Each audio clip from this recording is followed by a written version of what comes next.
জ্বরের ৩টি ঘরোয়া চিকিৎসার নিচে দেওয়া হল। ১. তুলসী পাতার পানি। তুলসী পাতা প্রাকৃতিক অ্যান্টিবায়োটিক ও রোগ প্রতিরোধ ক্ষমতা বাড়াতে সাহায্য করে। ৫-৭টি তুলসী পাতা ১ কাপ পানিতে সিদ্ধ করে ছেঁকে দিনে ২-৩ বার পান করুন। ২. আদা ও মধু। আদা শরীরে তাপ উৎপন্ন করে এবং মধু জীবাণুনাশক হিসেবে কাজ করে।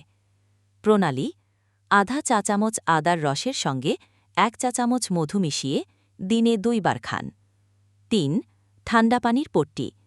উচ্চ জ্বর কমাতে ঠান্ডা পানির ভেজানো পরিষ্কার কাপড় রেখে দেওয়া যায়। পদ্ধতি: একটি পরিষ্কার কাপড় ঠান্ডা পানিতে ভিজিয়ে কপালে ও শরীরে মুছিয়ে নিন।